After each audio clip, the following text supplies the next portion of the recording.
पहले तो आप सब लोगों को मैं धन्यवाद अर्पित करना चाहता हूं कि आप लोगों ने अपना अमूल्य समय निकालकर आज उपस्थित हुए हैं। आज का विषय देश में जो गतिविधियां प्रमुख विपक्षी पार्टी और प्रमुख विपक्षी पार्टी के नेता राहुल गांधी जी की रही हैं, उन पर आपके समक्ष कुछ तथ्य मैं रखना चाहता हूं। पिछले कुछ दिनों में जिस तरीके से श्री राहुल गांधी और कांग्रेस पार्टी ने जहां एक तरफ न्यायतंत्र पर दबाव और धमकी की विचारधारा के साथ कार्य किया है और जिस तरह उन्होंने अपनी व्यक्तिगत कानूनी लड़ाई को एक लोकतंत्र की कानूनी लड़ाई के रूप में प्रेषित करने की कोशिश की है, उससे एक बात तो स्थापित हो चुकी है कि कांग्रेस पार्टी इस देश में लोकतंत्र के साथ खिलवाड़ करने में और नई लो पर जाने में कोई कमी नहीं छोड़ेगी। जिस तरीके से they are trying to do everything possible to stay politically relevant और अपने आप को मैं ये कहूंगा कि एक लोकतंत्र की लड़ाई नहीं लेकिन एक स्वार्थ की लड़ाई लड़ी जा रही है, इसकी हम जितना निंदा करें वो कम होगा। आप सब वाकिफ हैं कि ये पहली बार नहीं है कि कोई व्यक्ति, कोई सांसद के संसदीय सदस्यता को बर्खास्त की गई है। पिछले 10 वर्षों में कई लोग इस सूची में शामिल हैं। जयललिता जी हैं, आजम खां हैं, कांग्रेस के सांसद रशीद मसूद हैं। पर ये क्या कारण है कि इस बार इतना हंगामा किया जा रहा है? इस बार लोकतंत्र के मंदिर को, हमारे संसद को चलने नहीं दिया जा रहा। क्या कारण है कि इस बार काले कपड़े पहनकर लोग अपनी प्रस्तुतिकरण कर रहे हैं,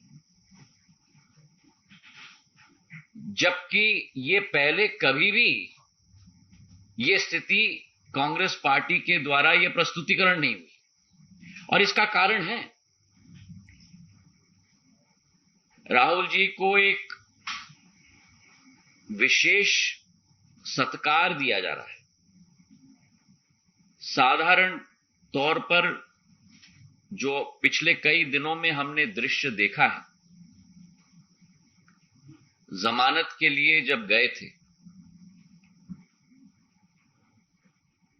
तो पूरी कांग्रेस की फौज, जिसमें नेता, मुख्यमंत्री की सूची, उप मुख्यमंत्रियों की सूची, सदन के नेताओं की सूची, कभी जो व्यक्ति जमानत के लिए जाता है वो अपने साथ नेताओं का फौज लेके जाता है।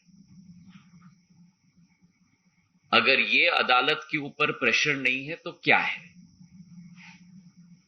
और इसी के साथ साथ जो माहौल पूरे देश में तैनात किया गया,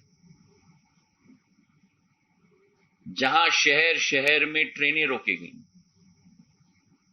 आम जन की आवागमन में रोड़े अटकाए गए। मैं पूछना चाहता हूं कांग्रेस पार्टी से कि क्या यह गांधीवाद का सिद्धांत है? इस प्रश्न का उत्तर दें। और ये व्यक्ति विशेष के लिए क्यों सब किया जा रहा है? और इसलिए जो पूर्व में भी स्थिति उत्पन्न हुई, 2013 तक पीपल रिप्रेजेंटेशन एक्ट में सेक्शन 8/4 1951 का मानहानि के मामले में किसी व्यक्ति के ऊपर कन्विक्शन अगर किया जाता था तो 3 महीने की मोहलत दी जाती थी कि वो व्यक्ति अपील में जा पाए। लेकिन 2013 का सुप्रीम कोर्ट का जो आदेश रहा lily Thomas versus union of India के केस में, कि कोई भी व्यक्ति जिसके विरुद्ध सुप्रीम कोर्ट का एक कन्विक्शन का आदेश हो, तत्काल उस व्यक्ति की संसद की सदस्यता बर्खास्त की जाए। इस वर्डिक्ट के बाद जब कांग्रेस पार्टी की ही शासन केंद्र में थी और तत्कालीन न्याय मंत्री कपिल सिब्बल जी ने प्रधानमंत्री जी के उस तत्कालीन प्रधानमंत्री जी मनमोहन सिंह जी के आदेश के आधार पर अध्यादेश निकाला था, उसी अध्यादेश की जब प्रस्तुतिकरण की जा रही थी तब उसी समय राहुल गांधी जी ने कहा था कि इस अध्यादेश को फाड़ के कचरे के टोकरी में फेंक देना चाहिए। तो फिर आज मैं पूछना चाहता हूं, ये हिपोक्रेसी क्यों है? इसका जवाब कांग्रेस पार्टी को देना होगा। और इसी के साथ जो अत्यंत आश्चर्यजनक वाक्य रहा राहुल गांधी जी के द्वारा कि मैं गांधी हूं और गांधी कभी माफी नहीं मांगते, और इसी के साथ साथ जो कांग्रेस की विचारधारा और कांग्रेस की नीति सदैव रही है कि जहां पार्टी के वरिष्ठ नेता, संसद के उपनेता ने संसद में कहा कि गांधी परिवार के लिए न्यायालय में अलग नियम होने चाहिए, ये इस बात का प्रमाण है कि कांग्रेस पार्टी के लिए कुछ लोग फर्स्ट क्लास सिटीजन्स हैं और आप और हम सारे के सारे थर्ड क्लास सिटीजन्स हैं। जो अत्यंत दुखद विषय है कि देश के पार्टी के विपक्ष के पार्टी के नेता एक समुदाय के विरुद्ध ऐसे टिप्पणी करें कि पूर्ण समुदाय चोर है, उस समुदाय को अपमानित करें, हमारे पिछड़े वर्ग को कलंकित करें और उसके बाद ऐसे वक्तव्य दिए जाएं। मैं मानता हूं कि जिस कांग्रेस पार्टी ने पिछड़े वर्ग को कलंकित और अपमानित करने का काम किया है, जिस कांग्रेस पार्टी ने हमारे सैनिकों की वीरता पर प्रमाण मांगा है, जिस कांग्रेस पार्टी ने यह वक्तव्य दिया है कि